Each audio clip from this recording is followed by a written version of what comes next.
The problem with you is you're whining like a little fucking baby. What's going on, fam? It's your boy, Papa Swolio, back with another episode of Ask Papa Swolio. Remember, if you want your question featured right here on the show, drop your question in the comments down below with the hashtag AskPapaSwolio, and I will get to them as soon as I can. Thank you so much for your questions, and remember to subscribe to my second channel, Daily Swole Podcast. If you love these videos, you will love the daily live streams. Go subscribe, hit the bell. I go live every single day, so if you love the knowledge cock here, you'll love it there too. Let's jump right into this episode with the first question, and this one is from Ken K. Papa Swolio. I need advice for struggling with overeating and not being able to know if I am just bored or actually hungry. My recommendation would be to go back to the basics, focus on practicing an elimination diet. Now, you can do a very specific elimination, or you can do a complete elimination. Now, I have stuff on my blog on Swolenormousx.com. You could also check out my podcast on the elimination diet. Actually, I have a couple videos here,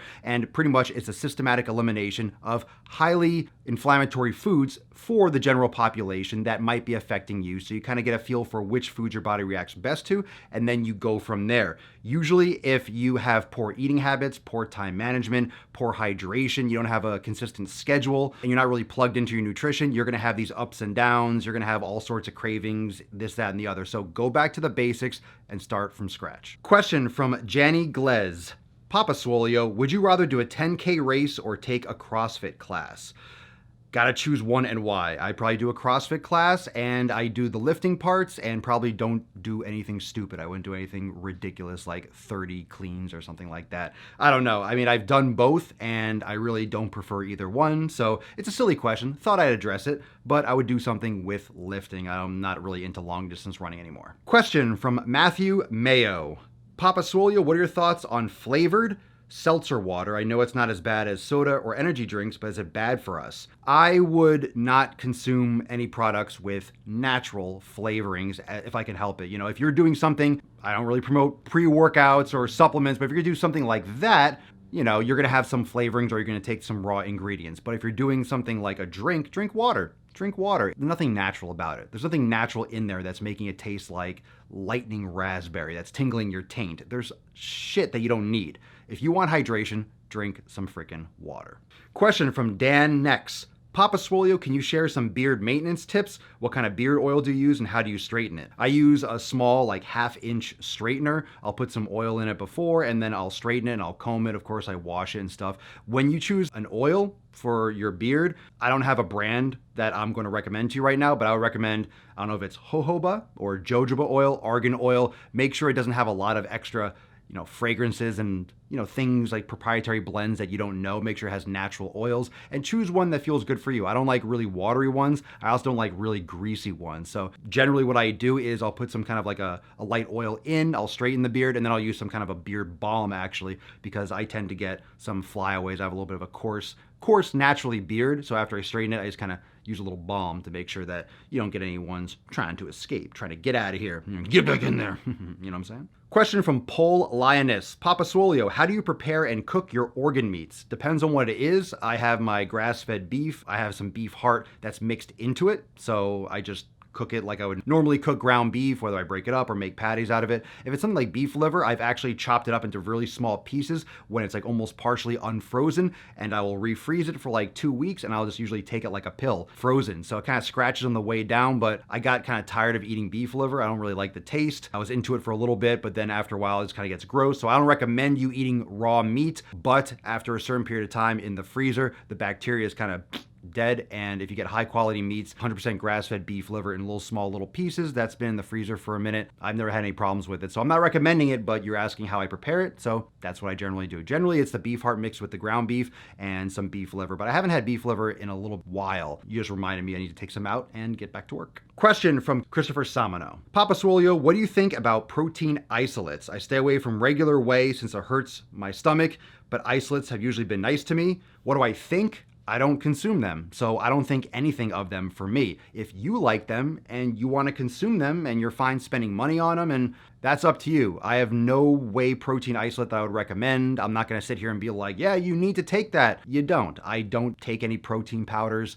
Maybe some collagen, sometimes some unflavored collagen I'll put in there, but I've read that it's not the most bioavailable, but I mean, to each their own. So it depends on what you're trying to do it for. I eat plenty of protein, so I don't need a real extra protein supplement in terms of like me not getting enough. So if you're just having a protein supplement after a workout or because you need a snack or you don't have time to make your meals and you're bringing something with you somewhere, that might be more appropriate, but I don't have that issue, and I really just prefer to eat whole food. Question from Nutte by Nature. Papa Swolio, former morbidly obese person here. I've heard multiple opinions on this. Should I be concerned about my knees making crackling Rice Krispie sounds daily throughout the day? Is this an indicator of knee issues now or in the future? There are a few replies to this question, and they're usually saying that's a question for your doctor, of which I would absolutely agree, so I'm not going to sit here and diagnose you. From my experience with the body, when you hear cracks in your shoulder, when there's pops in your knee, because right there, I don't know if you heard that, but my knee cracked. When I do yoga, when you're warming up and moving the hips, I'm cracking everywhere. So I crack, but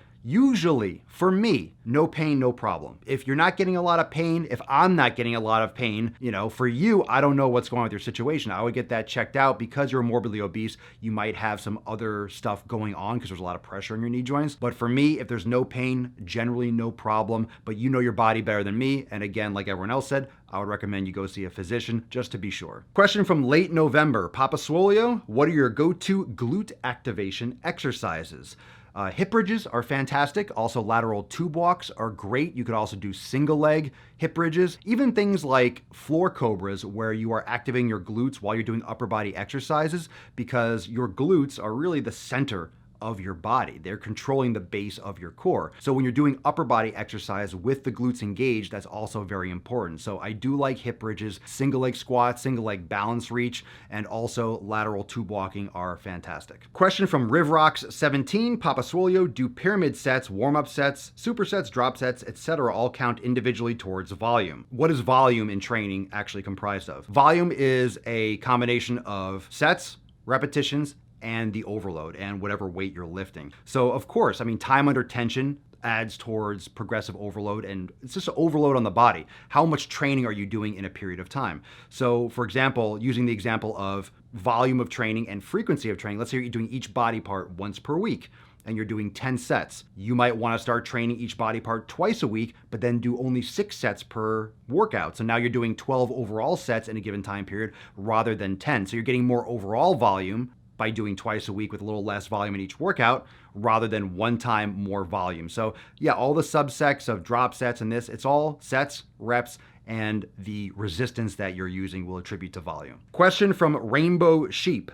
Papa Swolio, love your content. Well, thank you, Sheep. My question is my opinion on weightlifting gloves. If there is ever a reason to get them, I'm an artist, so sometimes I debate if I should keep my hands safe. That's a good question. I personally don't like gloves. I've tried them before in the past, long ago when I used to, first start lifting, but they would just make it harder to grip. So if it increases your diameter because you have that puffy glove there, it might give you a little bit more friction, but it might make it more challenging or less challenging for your grip depending on the glove. So you get some more traction. It might help you with your grip and the ease of slippage. You don't have to squeeze as hard, but also could make the diameter larger, so it might be harder to grip in some cases. I don't like the way they look. I don't like the way they feel, but I do use wraps and things for certain exercise when I want to isolate. Chalk and things like that will dry out your hands and tend to get more friction, and you get more calluses and things like that. If you have a job or a career or a passion like artistry and you don't want to damage your hands, like if you're a masseuse or something and you don't want nasty calluses so you're scraping people's backs, then yeah, it just makes sense. So do it if you like them, and it doesn't really matter what I think. What do you think? Do you like them? Do you? Then use them. Question from Morgan Kamak. Papa Swolio, I tend to work out 4 to 6 days a week despite having a torn hamstring. I tend to modify my workouts to lessen stress. How would you stay in shape while injured? I would heal that issue. I would do any type of massage or yoga or mobility that would repair my hamstring. And I just work around it. It sounds like you are too. I've done that when I sprained my ankle back in college, but this was like 14 years ago. So I wouldn't recommend doing anything that would put it at risk. One of the problems with going to the gym with an injury like that is, what if you have a sudden movement, you drop something, you move too quickly, and you re-injure it or you make it worse. So you don't want to affect your repairs. Whatever you're doing, make sure you're taking the caution, the time, the recovery, even if you're training other body parts, to bias towards repair. And remember, if you hurt your muscle on one side, if it's your left leg, for example, you're going to be limping. You're going to be not tracking through that leg properly. So when you heal, you need to be focusing on doing glute activation on that side and focusing on alignment, because you're going to have some major compensations that won't go away and will lie dormant and start jacking up your back and your knees and ankles and even your neck down the line if you don't address them, because you've been walking differently and shifting your weight because of a leg injury. That's very common. People ignore that and then have other injuries and other recurring injuries later on because they never really fixed the problems and compensations from that original injury. Question from Paula Christofferson. Papa Swolio, what type of meditation do you do? In other words, how do you meditate? You can use an app. You can download an app. Members of Swolenormous X use the brain gain section, which I guide members through meditation. But the simplest form of meditation is just to sit there nice and comfortable and just breathe in stillness and silence. Alrighty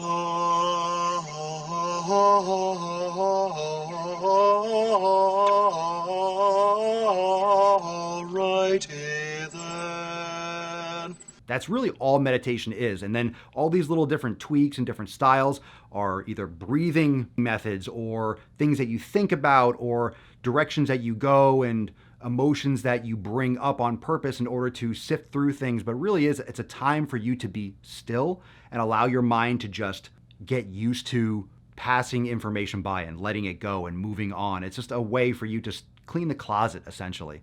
So you can really just sit there and breathe and focus on your breath or focus on nothing and kind of go through all those thoughts in your brain and actually think. And after a while of just being still, you'll just start thinking about less and less things. It's just a practice like anything else. But it's very uncomfortable for most people because we're used to just getting eye-fucked with information and flashing lights and stuff all the time. We never take time to rest for ourselves consciously. We sleep, but that's not the same thing. Question from Estera Stanhope. Papa Swolio, what do you do when you have a growing regression on your weightlifting scores? If your strength is going down, it could be a sign of overtraining. So you might need to periodize better. You might need to take a period of lesser intensity. It could be your nutrition, could be sleep, could be hydration, could be just psychological stress and you're distracted. So I couldn't tell you just from even what you wrote here because you wrote a pretty long response. But if you are hitting a wall with your strength training, it could be something in the programming itself. It could be that you're kind of burnt out, could be nutrition related. Again, there are many variables,